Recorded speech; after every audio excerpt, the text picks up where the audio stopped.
Сайн байцгаана уу хүүхдүүд ээ. Та бүхэнд энэ хүү хичээл хүрж байгаа өдрийн мэндийг хүргье. Бид өмнөх 6 дугаар ангид үзэж өнгөрүүлсэн гайлглан бичсэн өгүүлбэр бичил эрхийг Монгол өчигт хөрвүүлэх сэдвийг өнөөдөр гүнзгийрүүлэн баттхан үзэх болно. За ингээд гайлглаж бичихийн тулд юу хэрэгтэй вэ гэхээр нэгдүгээрт Монгол бичгийн бүх үсэг үеийг мэддэг байх хэрэгтэй. Хоёрдугаарт үсгийн үгийн эхэнд, үгийн дунд, үгийн адагт орох хэлбэрийг мөн адил ялгадаг байхыг чухалчилж байгаамаа. За юуг анхаарах хэрэгтэй вэ гэвэл маш олон зүйлийг гайлглан бичихийн тулд маш олон зүйлийг анхаарах хэрэгтэй байдаг. Гэхдээ багш нар өнөөдөр энд дэвсгэр үсэг буюу нэгдүгээрх нь дэвсгэр үсэг буюу үгийн дунд адагт үе битүүлэн орох үсгүүдийг хэрхэн бичих талаар бэлдэж ирсэн байгаа. За үүнээсээ на, га, да үсгүүдийг сонгож авсан байна. За жишээ нь на үсэг орсон анд, га үсэг орсон тоглох, да үсэг орсон зүтгэл гэсэн үгсийг бичихтэй галихт анда тоглохыг тоглоох хуу жид хөл гих зэргээр бичнэ.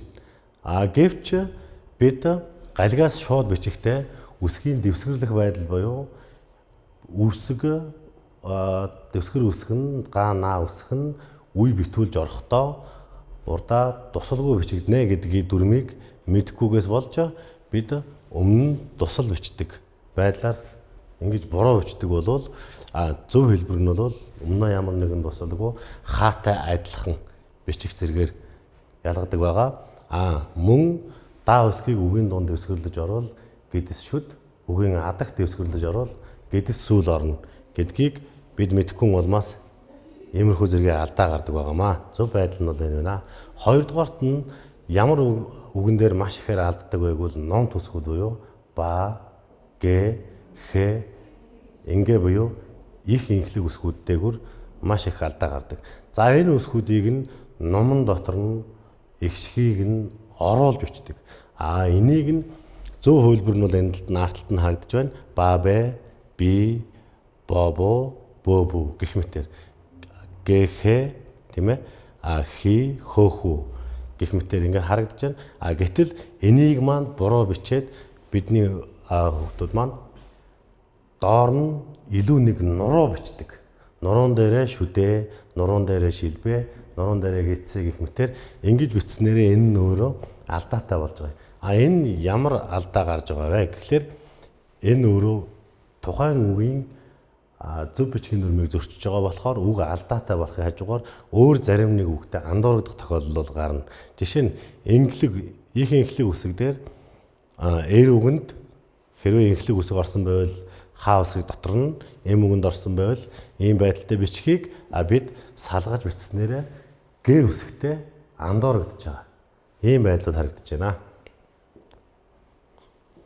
Гайлыг бичих нь одоо бүгдээрээ хамт самбар дээр байгаа ихийг уншия, жижигхэн дөрвөн мөрт ихийг уншия. За энэ бол сурах хүчгийн 49 дугаар талд байгаа.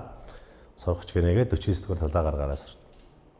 За хажуу дээр хар өхөр хэвтээд хамаг амтан босгож ядахад чихчийн чинээх хүү ирээд чичээд босгоно гэсэн дөрвөн мөртийг хэрвээ гайлглаж бичих юм бол Монгол бичгээр бичих юм бол хажаагуу дэгээрээ хара үхэр хэвтэгээд хамууг амитан босхаажуу ядах хото чигчи ин чинэгэ хүү ирээгээд чичигээд босхаана гэж гайлглана.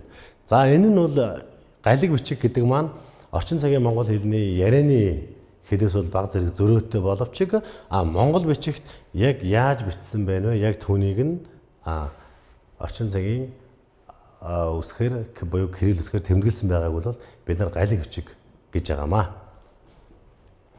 За дараагийн бидний унших дадлага хийх өгүүлбэр маань энэ дээр багш нь анхаарах ёстой түрүү хэлсэн анхаарах ёстой өгүүлбэрүүдийг улаан өнгөөр ялгаж тэмдэглэсэн байгаа. Сайн хараад дагаад уншаарай багштайгаа хамт. За энэ хайртай бүгдээ байн үнэт бүгдийн адил сэтгэл дотроо аван агуулуу ном буюу хайртай бүгдээ үнэт бүгдийн адил сэтгэл дотроо аван агуул ном гэсэн юм өгүүлбэр байна. За бүгдээрээ одоо голыг нь олох ухаан буюу сурах бичгийн 50 дугаар тал дээр байгаа бичил эхийг галигаас нь монгол бичиг рүү буулгая. За бүгдээрээ дэвтрээ нээгээд үзэг бол аваад зөв суугаад бичгээр бэлдээрэй. За ямар үсэг вэ? Яг төгөөр нь буулгана. За Монгол сая бид нар ярьсан их инхлэг буюу тэнд ном төсөг орж иж байна. За энийг яаж бичих вэ? За бүгдээр хамтдаа бичье.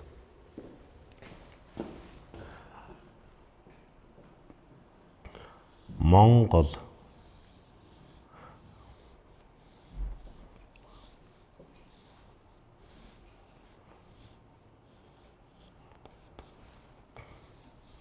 За энд бол инхлэг үсгийн дотор талд нь дараагийн үсгийг оруул бичнэ гэж хэлсэн ярьсан учраас энд инхлэг үсэгт нь энэ хооронд нь нуруу авахгүйгээр ингэж бичиж байгаа. За хүмүүн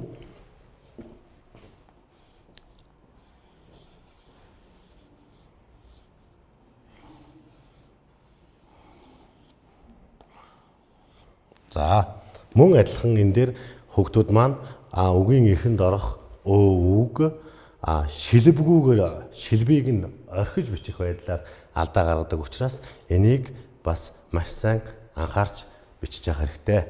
За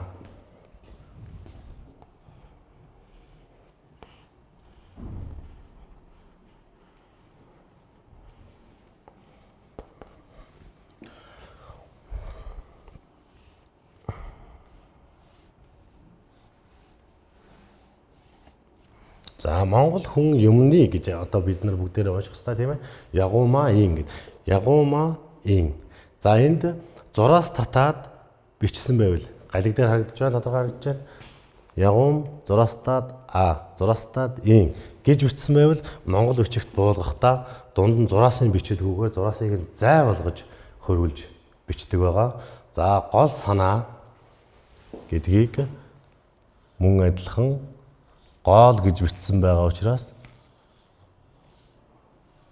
урт о буюу урт хоёр гэдэстэй. За санаагаа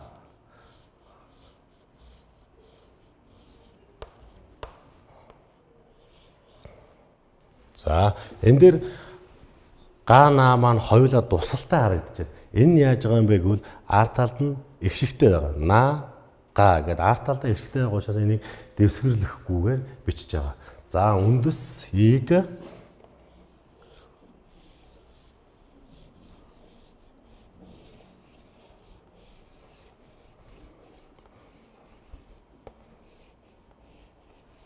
За үндэсийг гэхэд энд мөн адилхан наа үсэг байна. Энд ч наа үсэг байна. Гэхдээ энд бичгтээ тусалтай энд бичгтээ тусалгүй байгаа нь арт талд нь буюу гээгүүлэгч үсэг буюу энэ наа үсэг маань өөрөө энд дэвсгэрлэж орж байгаа болохоор ингэж бичиж байгаамаа.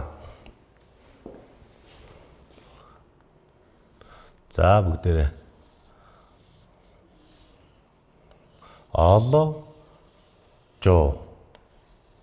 олж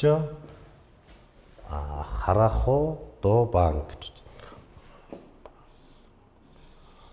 ха бид нар үсгээ мэдэж байгаа учраас ра үе ямар байх вэ тийм ээ?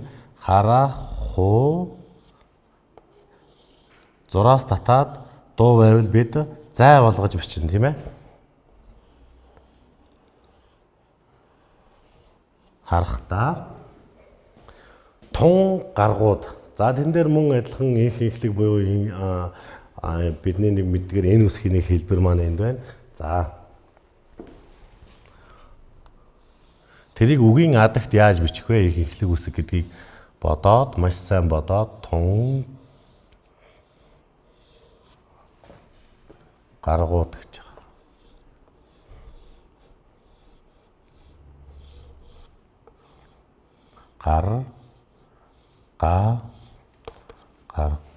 Гарга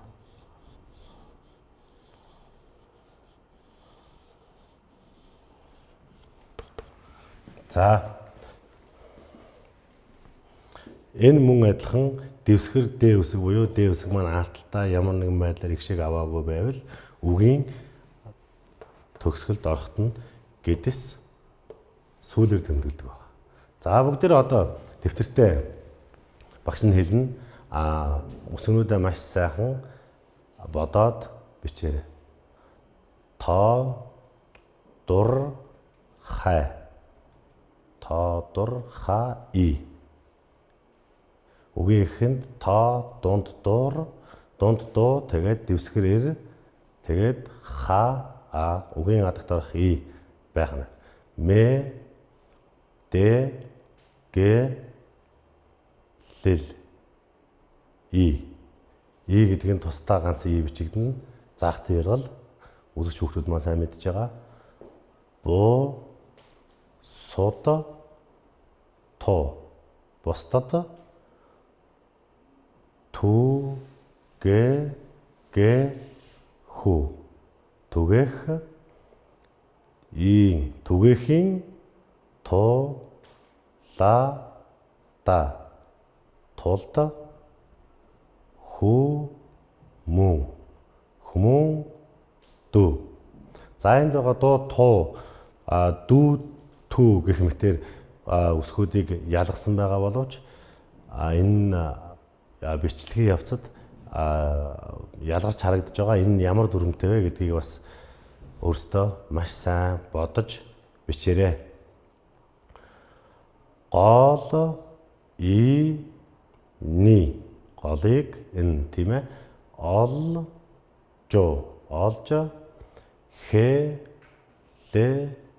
хөө хэлэх чи да бо ри чадвар үнэхээр чи хула чухал бөгөөд гол и ни голыг нь олж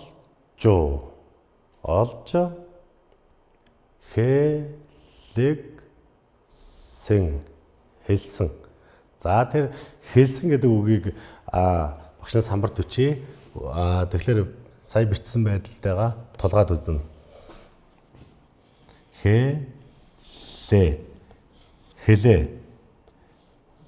Хэлэг сэн. За энэ багшийнх нь бичсэнтэй таарж авал зөв бичсэн байна гэсэн үг тийм ээ. За гаг ца. За энэ дээр бол мөн түрүүний адилхан ганц гэдэг үгийг гаг ца гэж бичиж байна. Гагцаа гэдэг үг маань өөрөө дэвсгэр гээтэй байгааг маш сайн анхаараарай. Үг том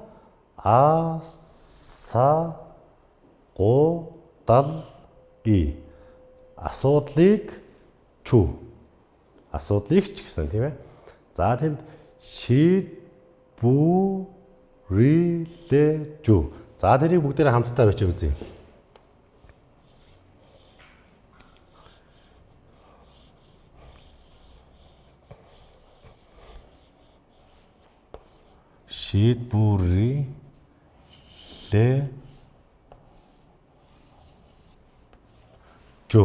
буюу дэвсгэр дэ үсэг маань үгийн дунд ингэж байх хэрэгтэй тийм ээ. Яагаад дэвсгэр дэ гэж байгаа вэ гэхээр арталт нь их шиг үсэг биш гээгүүлэгч үсэг харагдаж байгаа учраас тийм ээ. Ч да ху чадах үе байна. За энэ дээр мөн адил үе гэдэг үгийг бас сайтар анхаарах хэрэгтэй. Үе гэдэг үг маань өөрөө бас үсгээр төгссөн байгаа. Үсэг бол Монгол бичихт орчин цагийн монгол хэлний дөрвөн үсгийг орлож чадж байгаа тийм ээ. За энд бол үсгээр уншин. Тийм учраас үе байна гэж. За тодорхой мэдээллийг бусдад түгээхийн тулд хүнд голыг нь олж хэлэх чадвар үнэхээр чухал бөгөөд голыг нь олж хэлсэн ганц үг том асуудлыг шийдвэрлэж чадах үе байна. За гэсэн өгүүлбэрийг сая бид нар хөрвүүлсэн байна. За мөн адилхан тэр доотлоос нь дараагийн өгүүлбэр рүү оръё. Тим, мөн, тим, за ача гэсэн дагуурыг бол үгэнд харгалзахгүйгээр нэгэр хэлбэрээр бичээд өмнөх үг нь байгаагаас шалтгаалж ача, гэж галиглана. За голыг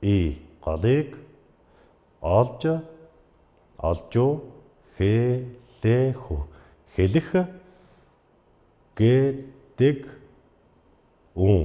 гэдгийн цаана цаана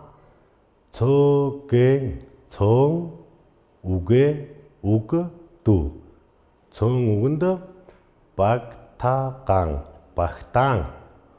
хуриангуйлах. За энэ дэр мөн адилхан хураангуйлах гэж. За хураангуйлах гэдэг үгийг бас сайн анхаарах хэрэгтэй тийм ээ.